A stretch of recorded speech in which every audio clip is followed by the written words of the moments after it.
അപ്പോൾ ആ സംഗീതക്കാരനായിട്ട് ജനിക്കുക, എൻ്റെ സുഖത്തിന് ഞാൻ ആചരിക്കുന്നവ അവരെൻ്റെ സുഖത്തിനും കൂടി വരികയാണ്.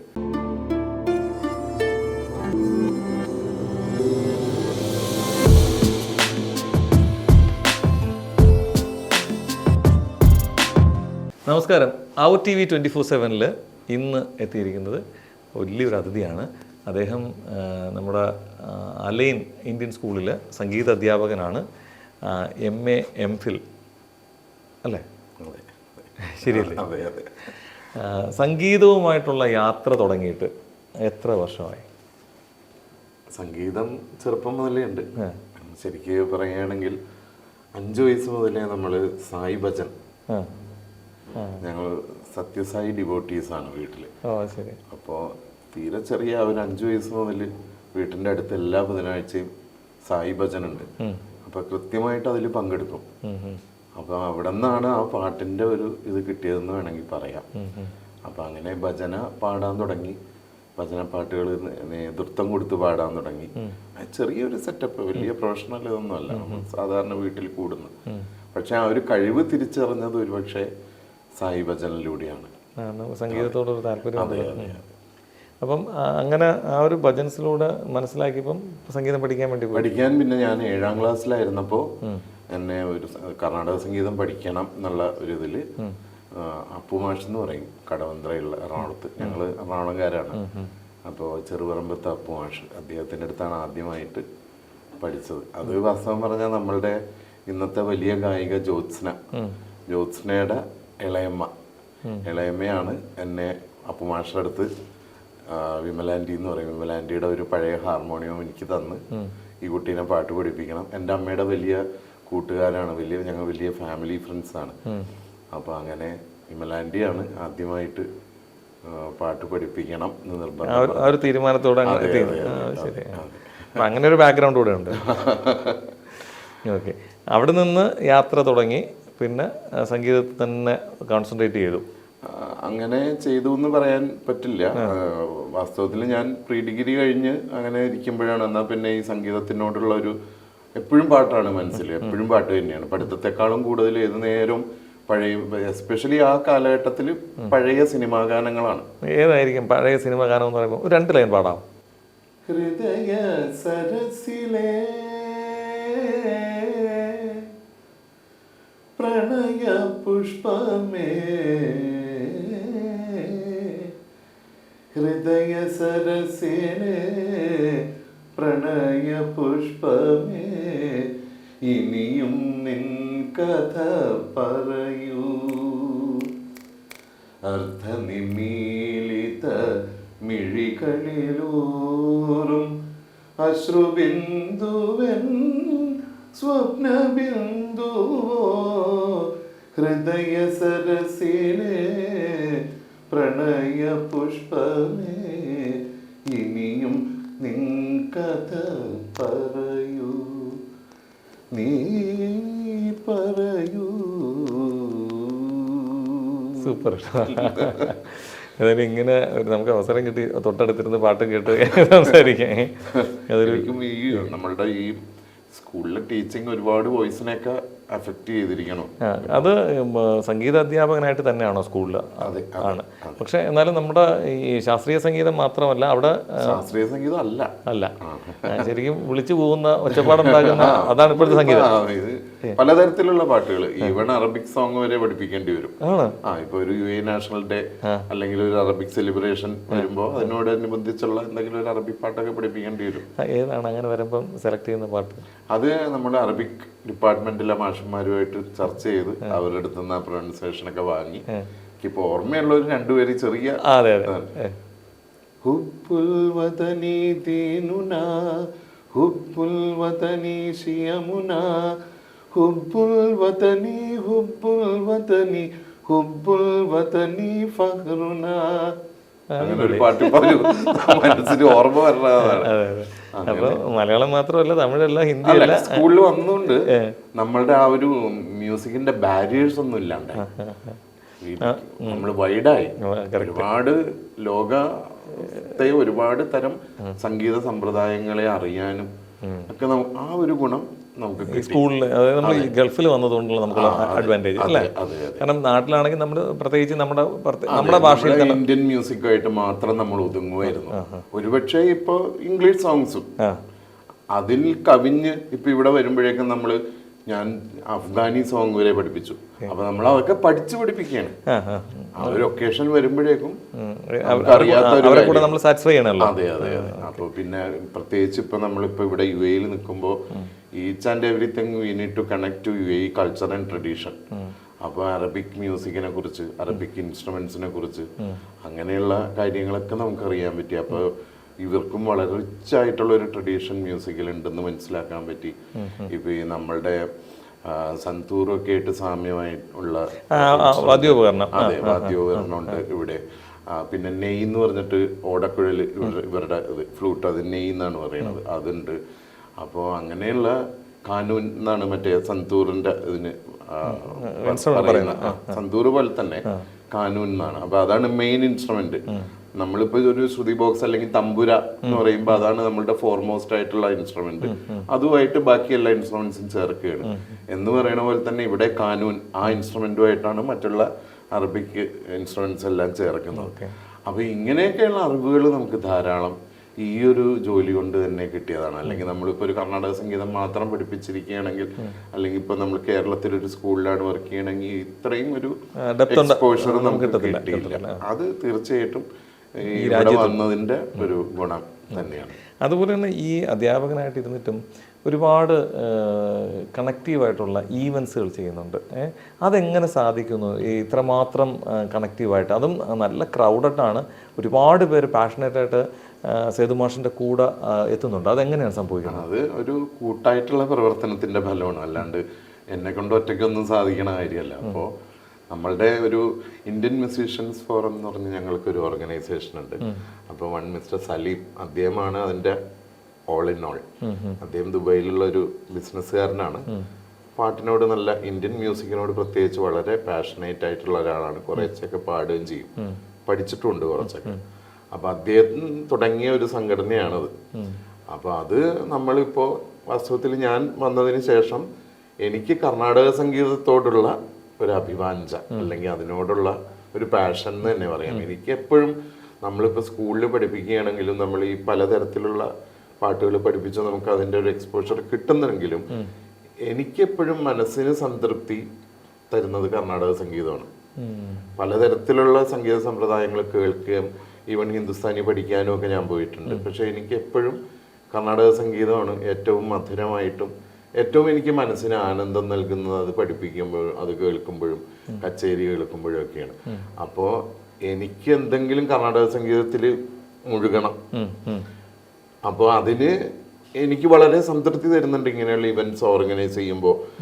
ഇപ്പൊ നമ്മുടെ ത്യാഗരാജ സംഗീതോത്സവമൊക്കെ ഒരു 12 hours കണ്ടിന്യൂസ് നിർത്താതെ പെർഫോമൻസ് നടക്കുന്ന ഒരു ഉത്സവമാണ്.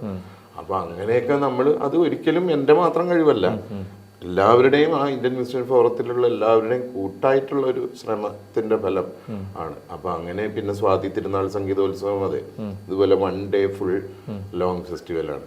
ഇപ്പൊ ഇന്ന് നവരാത്രി സംഗീതോത്സവം നടക്കാൻ പോവുകയാണ്. ഇന്നിപ്പോ 6 മണിക്ക് നമ്മളുടെ SNG ഈവൻസ് ദുബൈയിൽ കരാമയിലുള്ള SNG ഈവൻസിൽ വെച്ചാണ് ഇന്ത്യൻ മ്യൂസീഷ്യൻസ് ഫോറത്തിന്റെ നവരാത്രി സ്വരമണ്ഡപം എന്നാണ് പേര്. അപ്പൊ അത് എല്ലാവർക്കും അതിലേക്ക് സ്വാഗതം. എല്ലാവരും വരിക. ആ കർണാടക സംഗീതത്തിന്റെ മാധുര്യം അല്പമെങ്കിലും അവിടെ വന്നിരുന്ന് ആസ്വദിക്കുക. ഇപ്പൊ എല്ലാവർക്കും ഈ തിരക്ക് പിടിച്ച ലോകത്ത് പല തരത്തിലുള്ള സ്ട്രെസ്സാണ് ആൾക്കാർക്ക്, അല്ലേ? ജോലി ഭാരം, അത് ഇത്. അപ്പോ നമ്മൾക്ക് 10 പൈസ ചെലവില്ലാതെ ആ സ്ട്രെസ് റിലീഫിന് പറ്റുന്ന ഏറ്റവും സംഗീതം, അതെ, ഏറ്റവും മികച്ച മാർഗം ആണ് സംഗീതം. തീർച്ചയായിട്ടും അതൊരു കറക്റ്റായ ഒരു കാര്യമാണ്. അതെ അതെ. കാരണം അതിന് നമുക്ക് പാഷനേറ്റായിട്ട് നമുക്ക് കുറച്ച് സമയം മുഴുകിയിരിക്കാൻ പറ്റുന്നൊരു അറ്റ്മോസ്ഫിയറാണ്. നമുക്ക് എന്താ പറയുക, ആസ്വാദകനായാൽ മാത്രം മതി. ഇപ്പൊ ഒരു പാട്ടുകാരൻ ആവണമെന്ന് തന്നെ ഇല്ല, അല്ല? അതിലെ അതിൻ്റെ മറ്റൊരു അഡ്വാൻറ്റേജ്. കാരണം ഇപ്പൊ തെറാപ്പി തന്നെ, അങ്ങനെ സംഗീതം കൊണ്ട് നമുക്ക് അറിയാം, തെറാപ്പി തന്നെ ഉണ്ട്, അല്ലേ? സംഗീതത്തിന് സംഗീതം അത്രത്തോളം ആഴത്തിൽ പോയിരിക്കുന്നൊരു ഇതാണ്. തീർച്ചയായിട്ടും നമ്മുടെ നാട്ടിൽ അത് ഇനിയും വളർന്ന് വികസിക്കേണ്ടിയിരിക്കുന്നു. വാസ്തവത്തിൽ നമ്മുടെ കുന്നക്കുടി വൈദ്യനാഥൻ സാർ, അദ്ദേഹമാണ് അതിൻ്റെ ഒരു എന്താ പറയാ, അദ്ദേഹമാണ് അതിനെ വെസ്റ്റേൺ രാജ്യങ്ങളിലേക്കൊക്കെ എത്തിച്ചതെന്ന് പറയാം, മ്യൂസിക് തെറാപ്പി. അപ്പോൾ അദ്ദേഹം പറഞ്ഞിട്ടുണ്ട്, ഭൈരവി എന്ന് പറയുന്ന രാഗം വളരെ നമ്മുടെ സെൽസിനെ വരെ ഉത്തേജിപ്പിക്കാനായിട്ട് ശക്തിയുള്ള ഒരു രാഗം. നമ്മുടെ ഇന്ത്യൻ മ്യൂസിക്കിന്റെ പ്രത്യേകത അതാണ്, നമ്മൾ ഈ ഗമകങ്ങൾ ഉപയോഗിക്കുന്നത്. അതായത് നമ്മളിപ്പോൾ വെസ്റ്റേൺ മ്യൂസിക് ആ ഹാർമണിയിൽ ബേസ്ഡ് ആണ്, പ്ലെയിൻ നോട്ടുകളിൽ കൂടി പോയിട്ട് പല കൺസണന്റ് നോട്ട്സും കൂടി ചേർന്ന് വരുമ്പോൾ ഉള്ളൊരു എഫക്റ്റ്. പക്ഷെ നമ്മുടേത് അങ്ങനെയല്ല, ഒന്നിനു പുറകെ ഒന്നായിട്ട് നമ്മൾ ഈ സ്വരങ്ങൾക്കിടയിലുള്ള മൈന്യൂട്ടായിട്ടുള്ള സ്വരകണികകളെ ഉപയോഗിച്ചാണ് ഈ വേവി മോഷൻ, അതിനെയാണ് ഗമകം എന്ന് പറയുന്നത്. അപ്പൊ അങ്ങനെയുള്ള ഗമകങ്ങൾ നമ്മുടെ ബ്രെയിനിനെ ഉണർത്താൻ പാകത്തിനുള്ളതാണ്. ഇപ്പൊ ഞാൻ പറയണതല്ല, സയൻസ് തെളിയിച്ചിട്ടുള്ളതാണ്, അതിൽ ഗവേഷണം നടത്തി അറിവുള്ള ആൾക്കാർ കണ്ടുപിടിച്ച് പറയുന്നതാണ്. അപ്പൊ അതിന് ഡോപ്യൂമിൻ പ്രൊഡ്യൂസ് ചെയ്യപ്പെടും. അപ്പൊ ഡോപ്യൂമിൻ വന്നാൽ തന്നെ നമുക്ക് വെൽബീയിങ്, നമ്മളുടെ ശരീരവും മനസ്സും നെർവസ് സിസ്റ്റവും എല്ലാം ഒരു വെൽബീയിങ്ങിന്റെ സ്റ്റേറ്റിലേക്ക് എത്തുകയാണ്. അപ്പൊ അത് തന്നെയാണ് ഞാനിപ്പോൾ പറയാൻ ഉദ്ദേശിക്കുന്നത്. പാട്ടുകാരനായി ജനിക്കുക എന്ന് പറയുന്നത് ഒരു ബ്ലെസ്സിങ് ആണ്. കാരണം എന്താണ്? നാരായണ ഗുരുസ്വാമി പറഞ്ഞിട്ടുള്ളത് പോലെ, അവനവൻ ആത്മസുഖത്തിന് ആചരിക്കുന്നവ അപരന് സുഖത്തിനായി വരേണം. തീർച്ചയായിട്ടും. അപ്പോൾ ഒരു പാട്ടുകാരൻ അല്ലെങ്കിൽ ഒരു ഡാൻസുകാരൻ, സംഗീതം എന്നുള്ള വാക്കിന് ഗീതം വാദ്യം തഥാ നൃത്തം ത്രയം സംഗീതം ഉച്ചതയെന്നാണ് നമ്മുടെ നാട്ടിൽ പണ്ട് പറഞ്ഞു വെച്ചിട്ടുള്ളത്. അപ്പോൾ ആ സംഗീതക്കാരനായിട്ട് ജനിക്കുക, എൻ്റെ സുഖത്തിന് ഞാൻ ആചരിക്കുന്നവ അപരന്റെ സുഖത്തിനും കൂടി വരികയാണ്. അതിലും വലിയൊരു പുണ്യം നമുക്ക് പറയാനില്ലല്ലോ. അപ്പൊ അത് തന്നെ ഒരു വലിയ ബ്ലെസ്സിങ് ആണ്. അപ്പൊ ഞാൻ എപ്പോഴും പറയും, സംഗീതം അല്പമെങ്കിലും കിട്ടിയിട്ടുണ്ടെങ്കിൽ ആ ബ്ലെസ്സിങ് നമ്മൾ തിരിച്ചറിഞ്ഞ് കുറച്ച് കഷ്ടപ്പെട്ടാണെങ്കിലും ശരി അത് പഠിക്കണം. കുറച്ച് ത്യാഗമില്ലാതെയൊന്നും ഈ മഹത്തായ കാര്യം നമ്മുടെ കയ്യിലേക്ക് വരില്ല. ഈസി അല്ല ഒന്നും. നല്ല നല്ല കാര്യങ്ങളൊന്നും ഈസി അല്ല. തീർച്ചയായിട്ടും.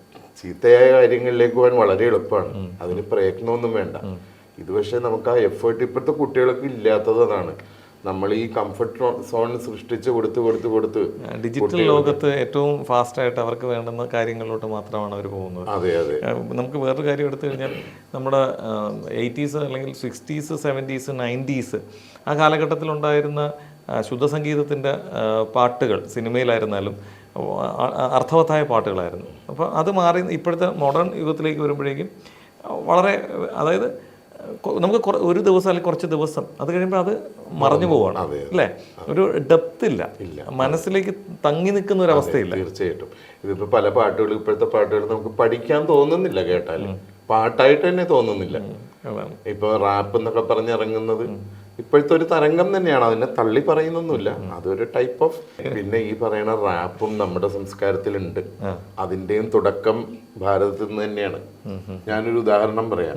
ഇതുപോലെ ആയിരിക്കും, ഇപ്പോഴത്തെ റാപ്പിന്റെ പോലെ ആയിരിക്കില്ല എന്ന്, പക്ഷെ അതിന്റെ ഒരു റൂട്ട് നമുക്ക് ഇതിൽ കാണാൻ സാധിക്കും. ഭരതനാട്യത്തില് കൗത്തങ്ങൾ എന്ന് പറഞ്ഞിട്ടൊരു ഇനം ഉണ്ട്. ഗണപതി കൗത്തം, നടേശ കൗത്തം, പിന്നെ മുരുക ഗൗതങ്ങളൊക്കെ ഉണ്ട്. അപ്പൊ അതിൽ ഗണേശ ഗൗതത്തിൽ ഉള്ള ഹരി തിരുമറുകനെ വിഘ്ന വിനായക വിനയ് കട അരുളിയ ഗണപതി ജയ ജയ ദിക്കിട ഉദരകിടം ധിന്ന, ഇങ്ങനൊരു ഒരു സ്റ്റാൻസ വരും. പക്ഷെ അത് കഴിഞ്ഞിട്ട് അത് സംഗീതത്തിൽ വരും. ഹരി തിരുമറുകനെ വിഘ്ന വിനായക വിനയകടരുളിയ ഗണപതി ജയ ജയ ദിക്കിടവുദരകിടം ദിന്ന എന്ന് വരും. അപ്പോൾ ഈ അതിന് മുമ്പത്തെ സംഭവം കുറച്ചും കൂടി സ്പീഡ് കൂട്ടി ഒരു ബീറ്റ് ഇട്ടാൽ എന്താവും? റാപ്പായില്ലേ? അപ്പൊ അതിന്റെ ആ ഒരു നമുക്കുണ്ട്. ഇവിടുന്ന് തന്നെ എല്ലാം ഇപ്പൊ ഭാരതം മഹത്തരമാണെന്ന് വെറുതെ അല്ല പറയുന്നത്, പക്ഷെ നമ്മളാണ് അത് തിരിച്ചറിയേണ്ടത്. തീർച്ചയായിട്ടും. സേതു മാഷ് ഇതുപോലുള്ള കൺസെപ്റ്റ് ഒക്കെ ചെയ്യുന്നു, അതേപോലെ തന്നെ മാഷ് പാട്ട് എഴുതാറുണ്ട്, പിന്നെ അത് ട്യൂൺ ചെയ്ത് ചിട്ടപ്പെടുത്തുന്നുണ്ട്. അതിനും എങ്ങനെയാണ് അതിൻ്റെ ഒരു ഇത് പോകുന്നത്? അതും ഒരു അത്ഭുതം തന്നെ പറയുന്നുണ്ടോ. അതും കർണാടക സംഗീതം നൽകിയ ഒരു വരദാനം. വാസ്തവത്തിൽ ഞാൻ സ്വാമി, അതായത് സത്യസായി ബാബ സമാധിയായ അന്നാണ് ഞാൻ ആദ്യത്തെ ഒരു പാട്ട് എഴുതുന്നത്. അന്ന് ഞാൻ ഖത്തർ കലാഭവനിൽ ജോലി ചെയ്യണം. അന്നാണ് ആദ്യമായിട്ട്, അത് നാവാമുകുന്ദനെ പറ്റിയുള്ള ഒരു സ്തുതിയായിരുന്നു, അതാണ് ആദ്യമായിട്ട് എഴുതിയത്. പിന്നെ എൻ്റെ അമ്മ എഴുതുമായിരുന്നു. അമ്മ എഴുതും. അങ്ങനെ ഒരു ഇതുണ്ട്, നമുക്കൊരു കണക്ഷൻ അവിടെ ഉണ്ട്. അതെ അതെ, അമ്മ പാട്ടുകളും അല്ലാതെയുള്ള നാടകങ്ങൾ, കുട്ടികൾക്ക് വേണ്ടിയുള്ള ലഘു നാടകങ്ങളൊക്കെ എഴുതി DC ബുക്സ് ഒക്കെ പ്രസിദ്ധീകരിച്ചിട്ടുണ്ട് അമ്മയുടെ ബുക്ക്. ഗീതാ വിശ്വനാഥൻ എന്നാണ് അമ്മയുടെ പേര്. അപ്പൊ അങ്ങനെ അവിടെ നിന്നും ആ ഒരു പാരമ്പര്യമായിട്ട് നമ്മുടെ ഉള്ളിൽ ഒരു സംഭവം കിടപ്പുണ്ട്. പിന്നെ പണ്ടൊക്കെ എന്ന് വെച്ചാൽ ധാരാളം വായിച്ചിട്ടുണ്ട്. കോളേജിൽ പഠിക്കുന്ന സമയത്തൊക്കെ കിട്ടുന്ന ഒരുപാട് പുസ്തകങ്ങൾ എന്തും കിട്ടുന്നതൊക്കെ വായിക്കുമായിരുന്നു. പിന്നെ ഈ സംഗീതം തന്നെ, ഇപ്പം മുത്തുസ്വാമി ദീക്ഷിതരുടെ കൃതികളൊക്കെ മുഴുവനും സാഹിത്യ അലങ്കാരങ്ങളിൽ ആണ് അതിൽ കംപ്ലീറ്റ് ഉള്ളത്. അപ്പോൾ നമ്മൾ അത് അർത്ഥം അറിയാനായിട്ടൊക്കെ അറിഞ്ഞ ആ വാക്കുകൾ. പിന്നെ നമ്മളുടെ മലയാള സിനിമാ ഗാനങ്ങൾ, ഇപ്പോൾ വയലാറിൻ്റെയും ബി ഭാസ്കരൻ മാഷിൻ്റെ ഒക്കെ പാട്ടുകൾ എന്തിനേയും കിടപിടിക്കുന്ന പാട്ടുകളാണ്. അപ്പൊ അതുമൊക്കെ ഈ മനസ്സിൽ കിടന്നിട്ടായിരിക്കണം അങ്ങനെ ഒരു എഴുതാനായിട്ടുള്ള ഇത് വന്നത്. ഏതെങ്കിലും ഒരു എഴുതിയൊരു പാട്ടിന്റെ 2 വരി ഞാൻ എഴുതി ട്യൂൺ ചെയ്ത ഒരു, ഇപ്പൊ ഈ ആൽബം സോങ് എന്നൊക്കെ പറയാൻ പറ്റിയ അങ്ങനത്തെ ഒരു പ്രണയം തീമായിട്ടുള്ളൊരു ദീപാരാധന നട തുറന്നു 1000 ദീപങ്ങൾ മിഴി തുറന്നു പാതി തുറന്ന നിൻ മിഴികളിൽ കണ്ടു ഞാൻ മറ്റൊരു ദീപപ്രപഞ്ചം എന്നനുരാഗ ദീപപ്രപഞ്ചം. ശരിക്കും പ്രണയമാണ്, ഭക്തിയാണ് അല്ലേ? ഭക്തിഗാനങ്ങൾ നിറയെ എഴുതിയിട്ടുണ്ട്. ഈവൻ ഞാൻ ഭരതനാട്യത്തിന് പദവർണ്ണങ്ങൾ എഴുതിയിട്ടുണ്ട്. അങ്ങനെ ആ രീതിയിലാണ്. അതുകൊണ്ട് പിന്നെ ഈ തിരക്കുകളിൽ അപ്പം സ്കൂൾ അധ്യാപകൻ അതിൽ ഇതുപോലെ ഈവൻറ്റുകളിൽ വരുന്നു. അപ്പോൾ ഇന്ന് തന്നെ ഇങ്ങനെ ഒരു ഈവൻ്റ് കൂടെ ചെയ്യുന്നു. അപ്പം ഇതിൽ എത്ര ആൾക്കാരാണ് ഇന്നത്തതിൽ പങ്കെടുക്കുന്നത്? ഇന്ന് നമുക്ക് അധികം നമുക്കിന്ന് 6 to 9 മാത്രമേ ഉള്ളൂ. അതിൽ കൊള്ളാനുള്ള നമ്മൾ 10 minutes ആരാധനയുണ്ട് ആദ്യം സ്റ്റുഡൻസിന് വേണ്ടി. അത് കഴിഞ്ഞിട്ട് ശ്രീ അനീഷ് അടൂരിൻ്റെ ഒരു മിനി കോൺസേർട്ട് ഉണ്ട്. അപ്പം ഇതാണ് നമ്മളുടെ ഇന്നത്തെ ഒരു, ഇപ്പം എനിക്ക് തോന്നുന്ന ഒരു 20-25 ആൾക്കാർ ഏറ്റവും കൂടിയാൽ ഇന്നത്തെ ഇവൻറ്റിൽ ഉണ്ടാവുള്ളൂ. മറ്റേതൊക്കെ എന്ന് പറയുമ്പോൾ അങ്ങനെയല്ല. ത്യാഗരാജ സംഗീതോത്സവം ആൻഡ് സ്വാതി തിരുനാൾ നമ്മൾ രാവിലെ 8 മണിക്ക് തുടങ്ങിയ രാത്രി ചിലപ്പോൾ 10-10:45 ആവും നമ്മൾ അവിടെ നിന്ന് ഇറങ്ങുമ്പോൾ. അതുപോലെ നല്ല ക്രൗഡും ആണല്ലോ, ത്രൂ ഔട്ട് ഇങ്ങനെ ആൾക്കാർ വന്ന് പോയിക്കൊണ്ടിരിക്കുന്ന നല്ലൊരു ഇതായിട്ടാണ് എനിക്ക് ഫീൽ ചെയ്തിട്ടുള്ളത്. ഞാൻ ഇടയ്ക്ക് ഒരു ഇതിന് വന്നിരുന്നല്ലോ. അപ്പം അത് ആൾക്കാരിലേക്ക് എത്തിക്കാൻ വേണ്ടി ഇങ്ങനെയുള്ള ഓരോ പ്രവർത്തനങ്ങളും എത്തിക്കാൻ വേണ്ടി അലൈനിൽ നിന്ന് ഒരു യാത്ര ചെയ്ത് ദുബൈയിലേക്ക് വരുന്നു. അത് തീർത്തും മാഷിന് അതിനോടുള്ള ഒരു പാഷൻ തന്നെയാണ്. അല്ലാതെ ഒരാൾക്കും നമുക്ക് ഇത്രയും ദൂരം യാത്ര ചെയ്ത് 3 മണിക്കൂർ യാത്ര ചെയ്ത് ഒരു ഇതിൽ വരിക, ഒരു ദിവസം നമ്മൾ താമസിക്കേണ്ടി വരിക, പിറ്റേ ദിവസം അതിനു വേണ്ടി മെനക്കെടുക അല്ലേ? അപ്പോൾ അത് മാഷിന് അത് എൻ്റെ മനസ്സിനൊരു സന്തോഷം ആണത്. എന്നോട് പലരും എൻ്റെ സുഹൃത്തുക്കൾ തന്നെ ചോദിക്കാറുണ്ട്, എത്ര ക്ലാസ് നിനക്ക് മിസ്സാവും ഇവിടെ വരുമ്പോൾ. ശരിയാണ്, എനിക്ക് പേഴ്സണലി പറഞ്ഞ എൻ്റെ ക്ലാസ്സുകൾ പലതും മിസ്സാവും. വീട്ടിലെടുക്കുന്ന ക്ലാസ്സുകൾ കർണാടക സംഗീതം, അപ്പൊ അങ്ങനെയുള്ളതൊക്കെ മിസ്സാവും ഒക്കെ വാസ്തവം, ശരിയാണ്. പക്ഷേ നമ്മുടെ സന്തോഷം കൃത്യമായിട്ടും ഇത് എന്താണ്, എനിക്ക് മനസ്സിന് ആനന്ദം കിട്ടുന്ന ഒരു കാര്യമാണ്. അപ്പൊ തീർച്ചയായിട്ടും നമ്മൾ അതിനുവേണ്ടി മറ്റ് തടസ്സങ്ങളെയൊക്കെ മാറ്റി നമ്മൾ ആ വഴിയിലേക്ക് പോകുന്നു. ഈ തിരക്ക് പിടിച്ച ജീവിതത്തിലും ഇത്രയും സമയം അവർ TV 24/7 വന്ന് സഹകരിച്ച മാഷിന് ഒരുപാട് നന്ദി. തീർച്ചയായും ഇന്നത്തെ പ്രോഗ്രാം നല്ല വിജയമാകട്ടെ. എല്ലാവിധ ആശംസകളും. വളരെ നന്ദി. എനിക്കും ഇവിടെ വന്ന് ഈ ഒരു പരിപാടിയിൽ പങ്കെടുക്കാൻ കഴിഞ്ഞതിൽ വളരെയധികം സന്തോഷം. എന്നെ വിളിച്ചതിലും വളരെയധികം നന്ദി. താങ്ക്സ്.